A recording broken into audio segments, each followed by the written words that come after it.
to like that. It's like, Wow. you know, so I've like learned to deal with it now that I'm older. And that all you can just keep doing is just showing compassion, because these people are obviously like messed up in the head. If you're gonna call someone and feel the need to like put them down because of, you know, the way God made them, like there's something wrong with you mentally.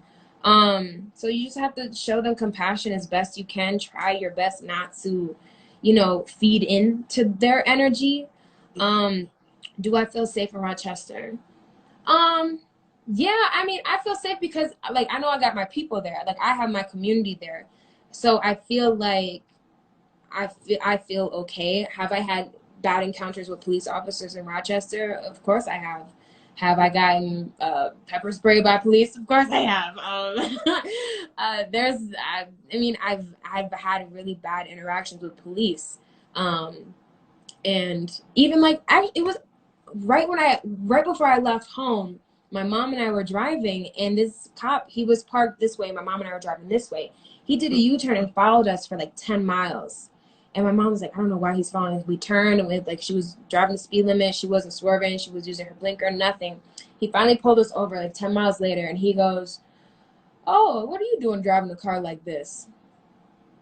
Are you And serious? we're like, just, you know, But I is the just stayed quiet. I had my phone recording because you never know.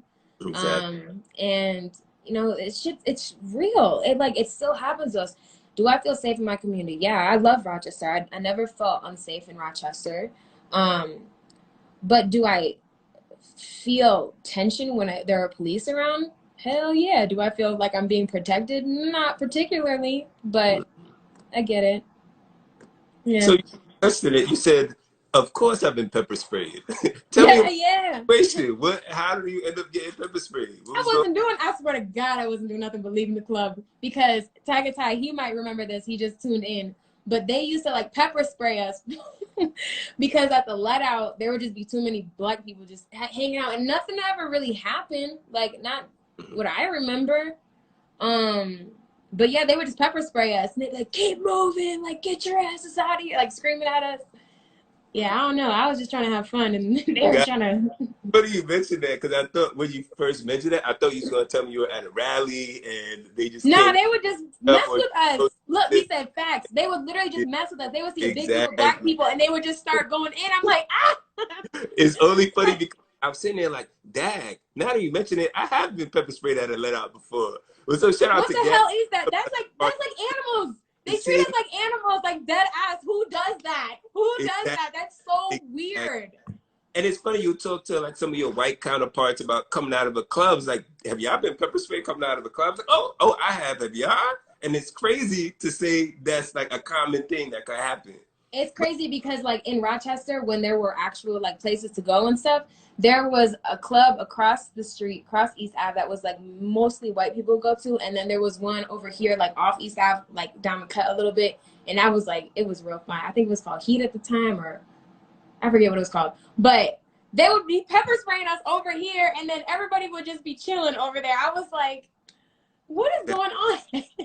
that is ridiculous. Same thing after that. So it was kind of funny you mentioned. I was like, oh yeah, I've been pepper sprayed. I don't know. That makes sense. Yeah. What was I going to say? Dag. Now my mind just went straight to that. In Right, terms of, sorry. I'm actually curious about the patience you have in hosting a radio station with all these racist attacks, right? You kind of talked about patience and compassion. And I think now more than ever, my tank of empathy has been running on low. Even when I'm at the hospital, I'm taking care of patients, right? These are things you're supposed to do on a day-to-day basis. But because it's so low that I've lashed out at patients sometimes, you know, Mm, feel like um, I feel like it just gets really annoying when you're having to deal with this. And black people specifically during this time have been hitting with a lot, hit with a lot of stressors more so than often. It was funny because I had a conversation with one of my patients. I'm seeing a lot of people coming with anxiety, just like you're saying, more yeah. so than ever in the emergency room. And another doctor had seen the patient. They're saying, you know, she's just crazy. And that goes into also the bad viewpoints medicine takes into account with specifically black women. But she was kind of Mm. up as being crazy. And I spoke with her and she was anxious. And she's like, yeah, a lot of stress is going on. And then she said, yeah, Black Panther just died too. And I was like, yeah, Yeah. that's crazy. Everyone felt that as well. So do Mm. you feel like, or have you had instances where you lashed out at somebody else on the radio, or you just had enough, you didn't have the patience or compassion to deal with that? Yeah, I mean, especially when you grow up in it, like people had to like watch me grow into a woman, you know? So like they saw me at adolescence dealing with adult issues, you know? So I feel like I have learned, like I had to learn how to be more patient. I had to learn, but it was like through experience, like dealing with people firsthand.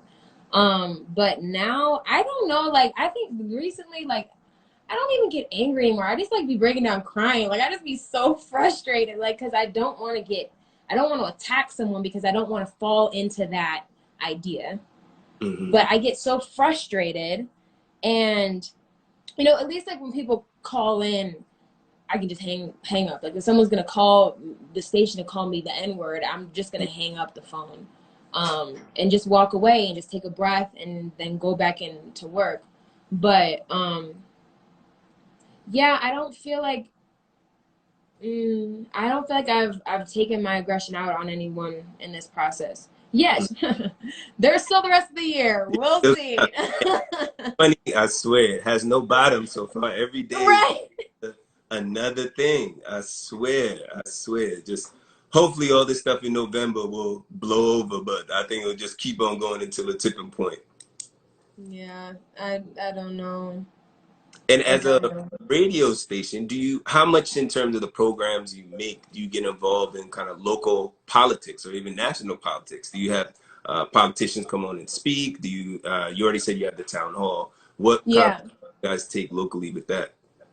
Yeah, so we constantly have people call into the station just to inform the community of what they're working on. You know, we've had the Monroe County Executive, we've had state senators, we've had obviously the mayor. Um, and it's not, I don't feel like it's something that, I mean, the mayor's been coming on every week since this whole like thing has been going on. Mhm. But like as it pertains to just like understanding, like with the census, we had like a big push with the census and just having like people come in and explain to us, like, because honestly, I didn't fill out my census paperwork because I was like, what is the point of this? This is a waste of time. But then they came on and they explained it to us and like to our listeners and to, you know, um, so yeah, we don't, we only do it when the community needs it, you Mm, know? I hear you. And in terms of, I feel like a lot of when you cater your radio station is to a Black audience, right? And there's a lot of media saying, I always get conversations with other Black people. How much is it our ownership to educate our white counterparts about our struggle or some things they can do? Do you take that on at all? Do you feel like it's not our place? Do you feel like you invested into the message you blast out to your listeners at all? I mean, so I've been doing like facts where I just kind of like rant about things like where I'll rant about like, you know, like Central Park, like the history of that. And like I'll tie it back into Rochester because like the guy, well, I encourage everyone that's watching this, if you don't know the history of Central Park, please go look up the Black community that was destroyed before it was created. But the architect of Central Park actually was the architect of all of the parks here in Rochester. So I'll like do history links like that, or I'll talk about, you know, how they used to do, where that like stereotype of Black women being strong came from, where they used to like dead ass like do operations on us with no anesthesia just so they could see how like the human anatomy worked. And I'll do things like that, and it'll be like 30 seconds to a minute. They'll play like here and there. But do I feel that it's my responsibility to educate white people? No, I do not feel like that at all. I do not. It's not my responsibility. And you know, there's so many books they can read. It's not my responsibility. It's true. It's true. I always get, for me, I always, in terms of patience, I always kind of like back and forth. Like, obviously, if you're someone who's very close to me, sincerely ask me a question, and it's like, okay, all right, Right. I know where you're coming from. All right, we can do this, this, that, and the third. But to generally go out there and be like, all right, you know, Even there's, with that though, because like some of my friends that are white, like I tell them they need to go read and then they can come talk to me. Don't don't ask me no stupid questions, please.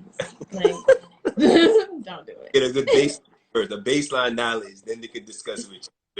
Yeah, like just go read some autobiographies of all these different people. Then we'll have a conversation. Then we can have. I just don't. I'm not a teacher. You know what I'm saying? Like I'm not. I mean, I do consult if they would like to pay me for my consulting services on educating them of the Black community. Okay. Feel free. No, but yeah, I just don't feel as though it's our responsibility to educate. I just don't. I hear you, I hear you. And as another question somebody wrote down, as a radio host, has the community reached out to you directly to help amplify their voices? Oh yeah, so we have this thing called the front line, which is so funny. We've been calling it the front line for years, but now it's like necessary during COVID. But people can text us like directly, and then they can leave voice messages. So we'll play them on the air, or we'll just call them back directly, and we just have that open line of communication. Yeah. So they have an outlet to kind of get out there as much as they can. Mm-hmm. In terms of another question hit by Sasha, shout out Sasha, of course. How are your parents doing through all of this? They're good. They're, I mean, again, like, I feel like it's just kind of like the culture of our family, I guess. I don't know what to call it, but we all just kind of like put our heads down and like keep pushing, you know? Mm-hmm.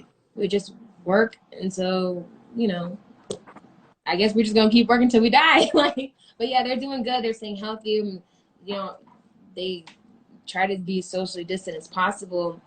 But, you know, especially like as we get older and we see our parents get older, their responsibilities and how they deal with things changes as well. So I think that parents are doing good.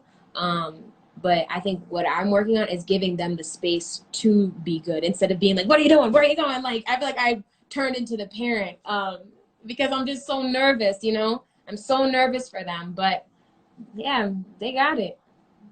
I hear you. I hear you. The next couple of questions are more your advice for the next generation of future entrepreneurs. So, taking from what Tina mentioned right here, what would you tell someone wanting to entertain and develop a show? How are you preparing the next generation? It's funny. So I have the Andrew Langston Center of Educational Excellence. It's a 501c3 that I developed when my grandfather passed away. So I've been giving out scholarships every year. I gave out 4 cars.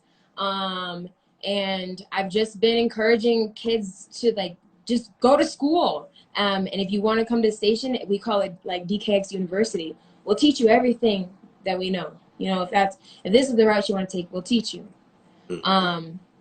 So in terms of entertaining, I don't know if I necessarily think that is what I am pushing for the kids. When I go and talk to kids at schools and stuff, I more so encourage them to learn business. And more so encourage them to understand how things work.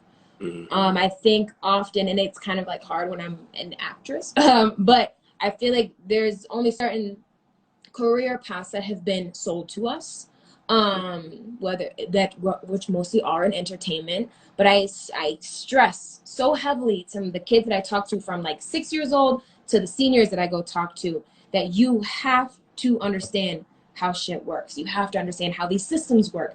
We have to understand how government works. We have to understand how business works. Once you have that foundation, we can go from there. But that's really what we try to teach them. Because like so often, you know, people are like, I want to be on the radio. Like, I want to host a show. Like, I'm like, well, I'm gonna need you to learn how to work sales first. And then I'm gonna learn, you need to learn some administration work as well. Then you can learn production too. And then if you have passed through all these different layers, then if you still love it, you can go on radio and we can teach you how to entertain people. But you got to understand how things work first. You can't just hop in on a mic or go in front of a camera, or, you know, you got to learn the basics of business, because that is going to help you no matter which industry you go into. That's awesome. That's a huge point to learn. And I mean, I've been in school for a long time, and all of it has been towards medicine. I learned about finance and all this other stuff by the time I graduated, but now I'm like 30-something years old. You know what I mean? Yeah. I had obviously had my parents teaching me as much as they Right. can. I think as a population, the Black community is always a step behind with learning that. You always talk about leaving a legacy behind, Yes. wealth, kind of But building. you know, the thing with that is, though, you can only leave a legacy for as much as you know, right? So you say your parents taught you, but they can only get you so far. And I think this is where the communal aspect of Black people, when I say Black people, I don't just mean Black Americans, I mean people of the African diaspora have to be linked arm in arm together, and we have to create that community. I don't care if you grew up in Belize, if you grew up in Jamaica, you grew up in Ghana, we're Black. We got to look out for each other. So I think it's vital that, I think it's beautiful that you spent all these years in medicine, but what a letdown that your school or just community people didn't educate you on personal finance when you were in 5th and 6th grade, you know, to start that foundation. And I think that is the biggest irritation I have with the education. Well, there's so many problems I have with the education system, but that's one of the things that we implemented with the kids that wanted to win the car, for the seniors that want to win, they had to go take personal finance classes.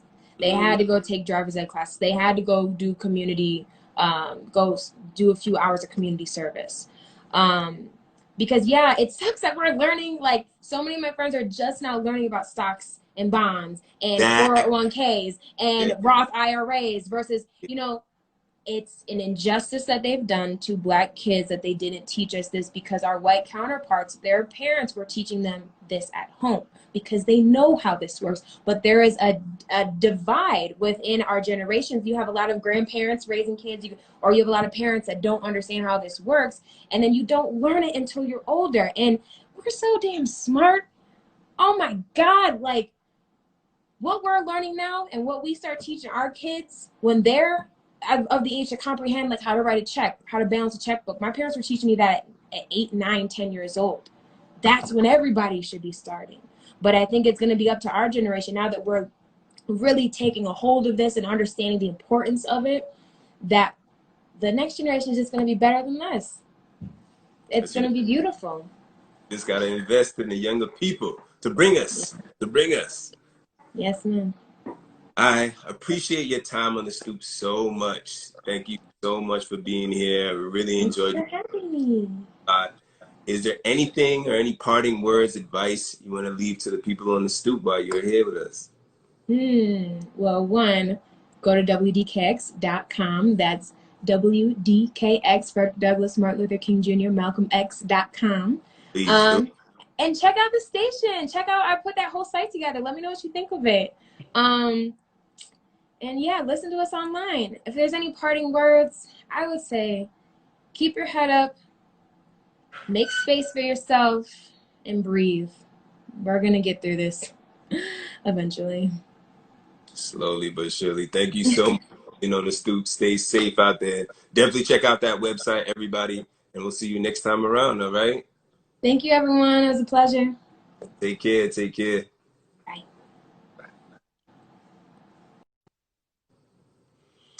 All right, everyone. Wrapping up our episode. That was really important in terms of being a Black business owner. She really gave us some good advice. Check this episode back, rewind, see all the drops of knowledge she gave us. Thank you so much for being on. As we wrap up our next episode, we'll see you guys next week. All right. As usual, even though we're far apart, we'll get much further together. Stay safe, everybody. Till next time.